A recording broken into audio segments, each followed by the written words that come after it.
is going on, everybody? My name is Neil Villapiano, and welcome to another edition of the Mofobo Network channel here on YouTube. Thank you all so much for spending some time and checking this video out. I always appreciate it. And if you're new, welcome to the Mofobo Network YouTube channel. And here we talk about anything and everything that goes on in the wide world of sports, some of the biggest topics of today. And today, we are going to talk about the new, I guess I wouldn't really say improved, but the newest NHL playoff format for this season. So as some of you probably know, but if you don't, I will, go back and explain.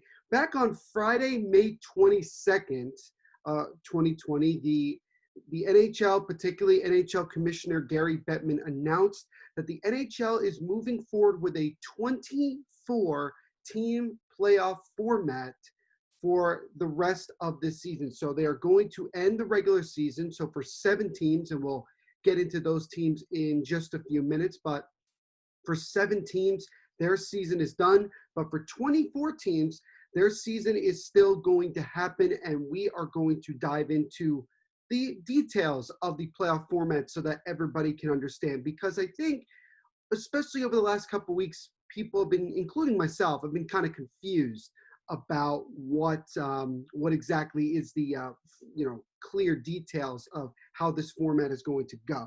So I will read off some of the things that I've been able to collect and go from there. One thing that I will mention beforehand is that 29 of the 31 teams in the National Hockey League voted for this format. The only 2 teams that voted against this 24-team playoff format were the Tampa Bay Lightning and the Carolina Hurricanes. And we'll get into the reasons behind them making that decision later on. But starting to talk about this format, in this particular format, the top 4 seeds determined by points percentage in the East would be the Boston Bruins, the Tampa Bay Lightning, the Washington Capitals, and the Philadelphia Flyers. So those 4 teams are not going to be playing in what they call the play-in round. They are still going to be playing against each other to kind of figure out who's going to be the top 4 seeds, and I'll probably repeat that as I continue to read on here. But those are the 4 teams, those are the top 4 teams in the Eastern Conference. The top 4 teams in the Western Conference would be the defending Stanley Cup champion St. Louis Blues, the Colorado Avalanche, the Vegas Golden Knights, and the Dallas Stars. So just like in the East, the top 4 teams will not be playing in the play-in round, but they will be playing games against one another to determine the top 4 seeds. According to Sportsnet's Elliot Friedman, who, by the way, great guy to a lot of the articles that he writes and a lot of the segments that he's on, very well known, very well in depth, especially covering Sportsnet in Canada. Definitely go check him out because he has a lot of really good information and a lot of knowledge about everything that's going on in the world of hockey. According to Sportsnet's Elliot Friedman, those 8 teams would receive byes through a play-in tournament, like I just mentioned, but would take part in a 3-game tournament in order to stay fresh. I think they would also determine the seedings of those top 4 teams. So I think that's good because, like they said, it keeps them fresh and keeps them having the same advantage that the other teams who are in the play-in rounds would have going into what they call the quarterfinals. So this is like the pre-quarterfinal. They call it the play-in round, so that's, I think, what we're going to stick with. But the remainder of the postseason would be bracketed, and it would go like this. The number 5 seed faces the number 12 seed, and the winner of that series would play the number 4 seed. The number 6 seed plays the number 11 seed, and the winner plays the number 3 seed going into the quarterfinals. The number 7 seed plays the number 10 seed. The winner faces the number 2 seed. And as you would probably expect, the number 8 seed plays the number 9 seed. And that would be the seed that would play the number 1 team in either the East or West Conference. So if the NHL decides to stick with this format and go forward with it, here's what the opening rounds in the Eastern and also Western Conference would look like. So this is what we have right now. And I'm actually wearing the jersey of one of the teams, the Montreal Canadiens. little side note, I've actually been trying my best to get a jersey of every single team in the NHL. So I've made my ways. For those of you that don't know, I am a huge New Jersey Devils fan. I'm also a big San Jose Sharks fan, but I also like to collect hockey jerseys, and I finally got myself a kind of a classic Canadiens jersey. But speaking of the Canadiens, they're actually one of the 8 teams that's in the play-in round in the Eastern Conference. They'll be going up against Sidney Crosby, Evgeny Malkin, Matt Murray, and the Pittsburgh Penguins. Now, here's the thing.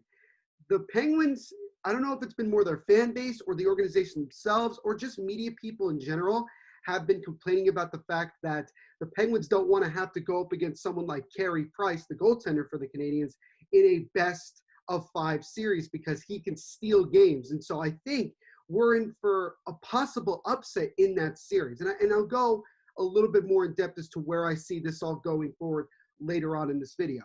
The other play-in rounds are the Carolina Hurricanes face the New York Rangers.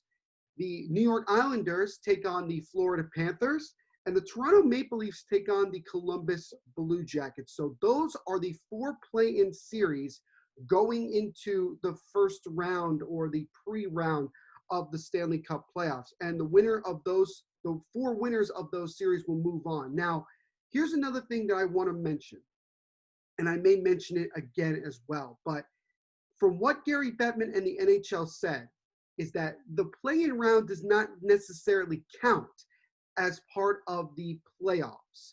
The playoffs will then count once we get past the play-in rounds and we get into the, I guess you call it round of 16, because originally the playoffs has the top 16 teams in the NHL and the top 8 from each conference going up against each other. So that's what we originally had. And so with regards to this, there was a lot of questions about conditional picks, and a lot of that will be determined based off of how these series go. And I'll use one team in particular later on to kind of explain my point. But moving on to the Western Conference, we have some really intriguing matchups in the play-in round. The first one is the Edmonton Oilers take on the Chicago Blackhawks. The Nashville Predators take on the Arizona Coyotes. So Coyotes fans finally get to see a little bit of playoff action, unless they move on to the quarterfinals, then they'll see quite some more. The Vancouver Canucks take on the Minnesota Wild, and I have some friends on both sides of that series, so that should be fun. The Calgary Flames take on the Winnipeg Jets, so we get a Canadian series, and I think that should be fun. I think, a Western Canada matchup, I think that's what we want to see. So here's a little bit more information. The play-in series would be a best of 5, while the remainder of the postseason series would be in best of 7 formats. So again, going back to the original playoff format, which is the 16 teams, you have the quarterfinals, the semi, you have the first round, the second round, the conference finals, and Stanley Cup finals. Those 4 rounds are best of 7. The only difference in this 2014 playoff is that the play-in round that I just went over is a best of 5. So whoever wins 3 games before the other is the one that is going to be moving on to the original Stanley Cup playoffs. So that's what we have. Now, I mentioned this before.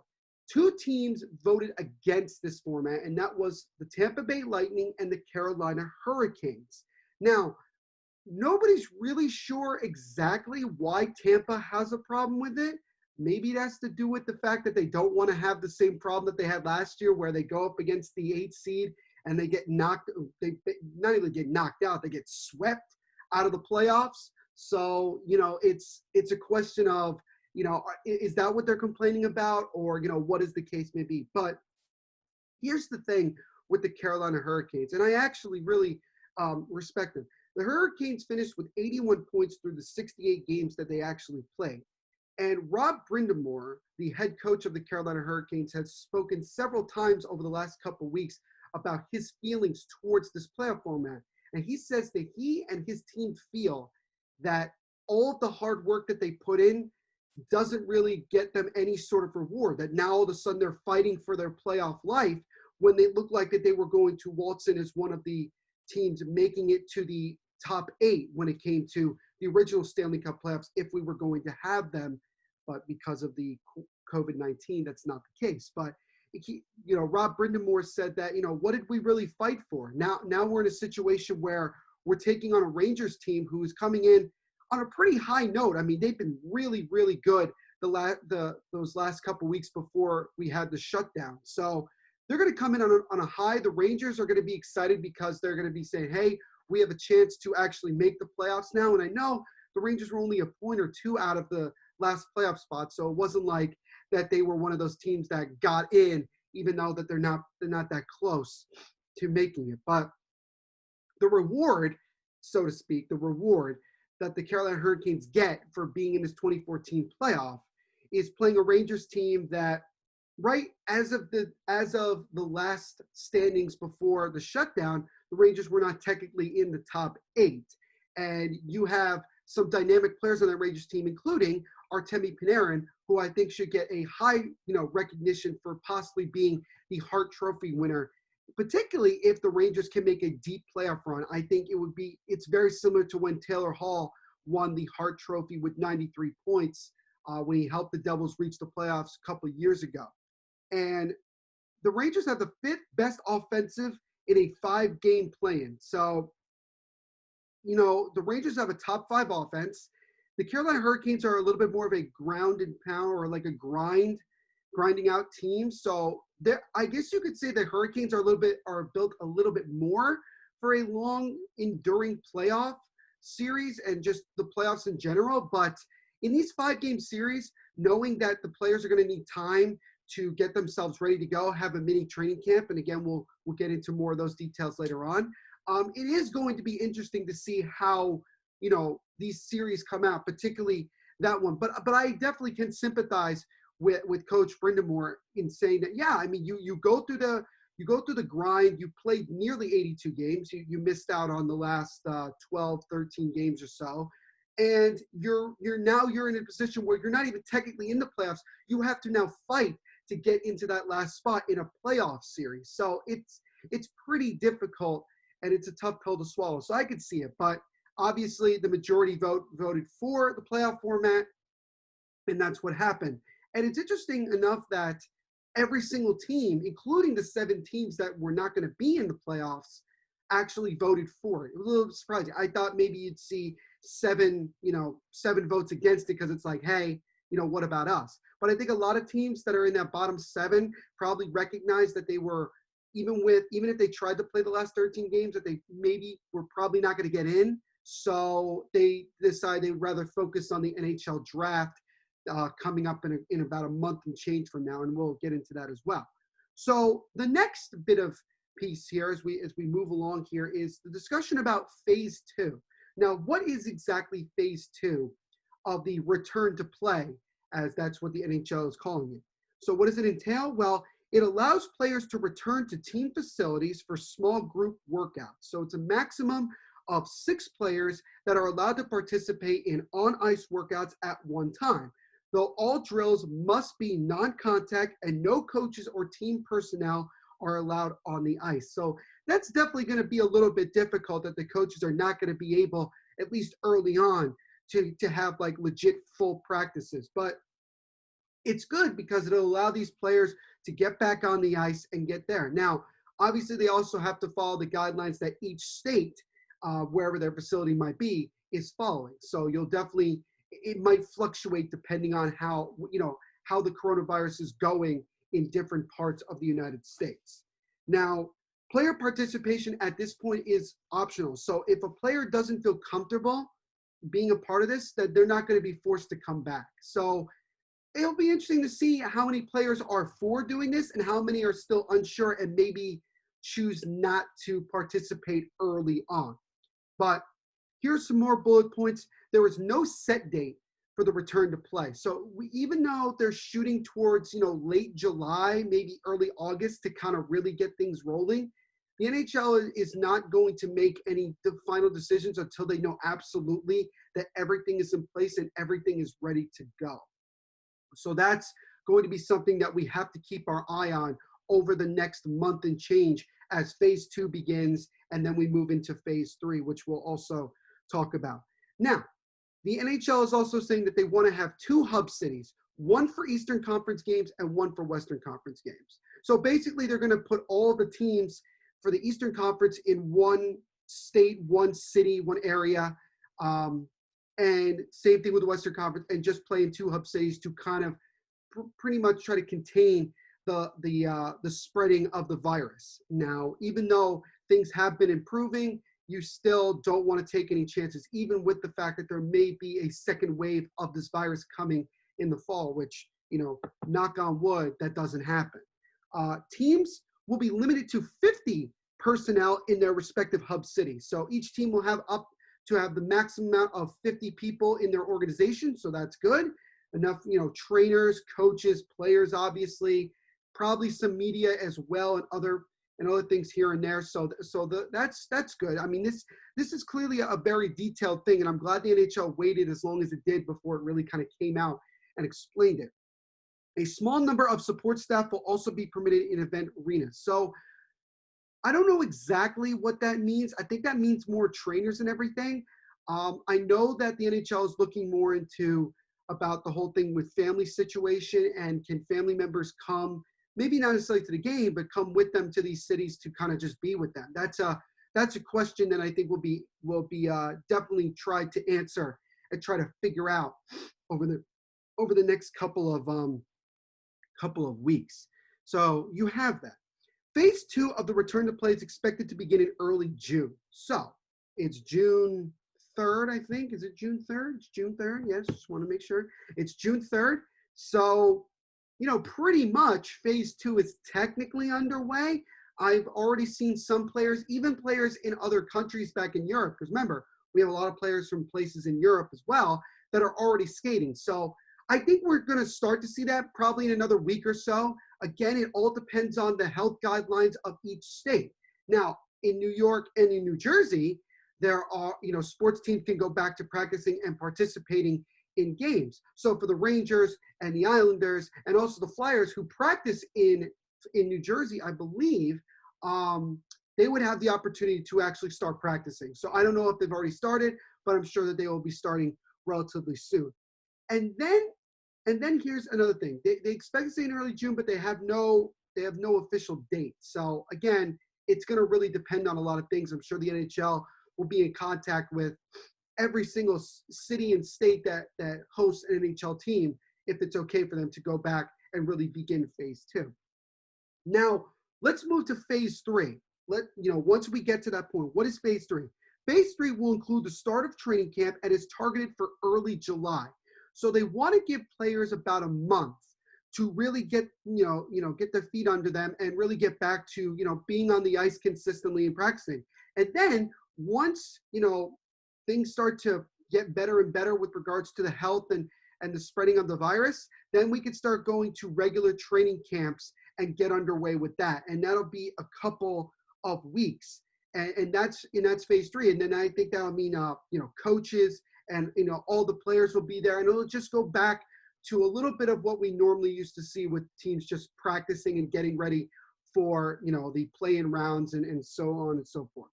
And then we go to phase 4, which is the biggest phase. And it will be great if we can get to that point. Phase 4, which has no targeted date yet, so let's relax here. There's no date on that yet, will include the return of play with clubs facing off in 2 hub cities for round robins, qualifying rounds, and the Stanley Cup playoffs. So that will be interesting. Now, here's a big thing, and this is the most important thing. What about testing? Because I'm sure everybody's asking, including myself, we want to know, how are we going to test? How are we going to get enough tests so that it doesn't look like the NHL is taking away tests from people who actually really need it, essential workers and people who are gravely infected by it who are not professional athletes? Well, the NHL said that all players and staff will be tested 48 hours prior to returning to team facilities, with the turnaround on results being within 24 hours, so that's positive. Nobody will be permitted to enter the team facilities until they have a confirmed negative test. And they also said that basically players are going to be tested almost on a day-to-day basis once we get underway in the play-in rounds and everything. And again, if they can do it without taking away tests from people, non-athletes and essential workers and all that, that's great. I mean, that's great. And I would be very happy for that. And I'd be all for it. So that's good. And I'm glad that they're doing it. But again, this is only baby steps. And there's a lot more that is going to have to be determined over the next couple of weeks and basically a couple of months to really determine. So there's going to be a lot more details coming up soon that we'll definitely, talk about on social media and things like that. And we'll definitely know more as we get closer to these different dates for phases if they've already been put out. Now, let's talk about the 7 teams that did not make the Stanley Cup playoffs that are going to be focusing on the NHL draft lottery. So the teams that didn't make it are, and if I get one wrong, I apologize, but I'm doing this off the top of my head, is the Ottawa Senators, the Detroit Red Wings, the Los Angeles Kings, the San Jose Sharks, the Buffalo Sabres, the New Jersey Devils, and I'm forgetting one more. Why am I forgetting one more? And I feel bad that I'm forgetting one more. Let me think. Hold on. The seven teams, and because this is really important because again we'll explain what exactly is the situation. And the Anaheim Ducks was the other one. So basically the California teams did not make it. The New Jersey Devils, my team missed out. Once again, not a surprise. And the Buffalo Sabres actually finished, I believe, 1 point away from being that last team in the 2014 playoff to get in. The Devils, same thing. I think they were about 2 points out. People were saying if they'd beaten Pittsburgh in their last game before the lockout, they would have made it, but it didn't happen. So there you go. So let's talk a little bit about the draft lottery. The protocol for the 2020 draft lottery with its first phase held on June 26th. So this is what we have at the moment. The draft lottery will determine the first 15 picks in the 2020 NHL draft based on the 3 to 6 drawings over 1 or 2 phases. Now, this is where it gets kind of complicated, so please bear with me. It will include the 7 teams that did not qualify for the seeding round robin or qualifying round in the Stanley Cup playoffs, as I mentioned, plus the 8 teams that lose in the qualifying round. So the 8 teams that get knocked out in that qualifying round, they're not technically in the playoffs. They will then jump to the NHL draft lottery. So we are a couple weeks away from the draft lottery, and it'll be, and I think that'll be the first phase. So, and speaking of the first phase of the NHL draft lottery will be held, like I mentioned, on June 26th. So a little more than 3 weeks from now. Prior to the qualifying round, obviously, it will consist of 3 drawings and include the 7 teams whose season ended and 8 placeholder positions. So we have that, and they can't determine anything until so-and-so. The lottery odds for the 7 non-qualifying teams were determined by their points percentage during the 1920 regular season, which was paused on March 12th due to concerns surrounding the coronavirus and was ended Tuesday with the return to play announcement. So like I mentioned, those 7 teams that are in the lottery, their season is officially over. The 8 potential losing teams from the qualifying round will be represented in the first phase of the draft lottery as unassigned picks. So nobody knows who's going to be those 8 teams, but they're going to be part of the lottery. So basically you could say the 16 teams that are not, or I guess you could say the 8 teams that, you could say that are in this playoff round are also technically involved in the lottery as well, because wherever they may fall is going to be determined by that. The first drawing of the first phase will set the team selecting number 1 in the draft. The second drawing will set the team selecting number 2. And the third drawing will set the team selecting number 3. So it's going to be obviously different than what we've normally seen. If a team not in the bottom 7 wins any of the first 3 drawings, a second phase will then be conducted among the 8 teams eliminated in the qualifying round. That would take place between the end of the qualifying round and the first round of the playoffs. So there is a chance, because I looked it up and it's been determined that every single team that gets knocked out of the play-in round will have at least a 3% chance of getting a top 3 pick. So you can understand the frustration from fans and people who work for the 7 teams that are not in the playoffs to say, they still get a really good chance. They should just not have any chance at all. They should just be, however they get eliminated, that's how it's going to go. So if you want to get a top pick, the highest pick you can get is 8. Now, we're all hoping that nobody of the top 8 teams gets a top 3 pick. We're all hoping for that, because if not, then we have to go into the complicated phase 2, which is what we don't want. I think most likely the top 3 picks will be of 3 of the 7 teams that didn't make it, and that's what I'm hoping for. Ottawa has 2 very high chances to get a top pick. They have their own first-round pick. They also have San Jose's first-round pick in the trade that they made to trade Erik Karlsson to the San Jose Sharks. And they also have the Islanders pick that they got this past season that is from the John Gabriel Pageau trade. So the Senators, in a way, could have the top 3 of the top 4 picks, because obviously if that Islanders pick becomes one of the top 3, the Islanders get that pick. So obviously you don't want that. And that brings me to my last point, which comes to the conditional picks. And I said I would use a team. So I'm going to use the New Jersey Devils as an example. The New Jersey Devils have 2 conditional picks that are kind of important. One is the Vancouver first-round pick that they got in the trade with Tampa Bay, where the Devils traded Blake Coleman to the Tampa Bay Lightning, and the Lightning had the Canucks' first overall pick.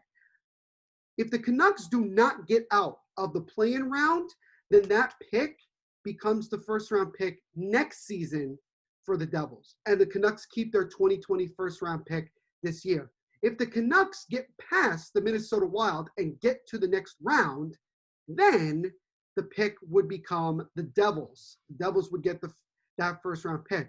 And also, the Devils have a conditional first-round pick from the Arizona Coyotes that revolves around the trade that they made when the Devils traded Taylor Hall to the Arizona Coyotes. If the Coyotes make the playoffs, meaning they get past the play-in round, then you can say, as it's getting a little dark in here, sorry about that, you can say that the Devils could have another pick. So the Devils are in a position where they could have 3 picks in the first round. And again, it all depends on how things go in the play-in round. So there are going to be teams, and there's a lot more conditional picks that are based around this as well, that it's going to be interesting. So there's a lot that we went over, and it's going to be interesting to see how it all goes down once we get into it. But we'll know more as the weeks come by.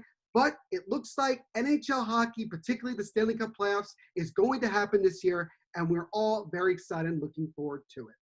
With that being said, that is going to do it for this edition of the Mofobo Network, show here on YouTube. As always, thank you so much for taking some time to check this out. It means a lot to me. As you can see, my head is constantly being removed. It's a little dark out here today in New Jersey, so I apologize for that. But I move on. If you want to check out more of this, check out the Mofobo Network YouTube channel here. You can like and subscribe. I post a video every week, so it's been a little tough the last couple of weeks, but I got one out here today. We'll have another one next week, so check it out here.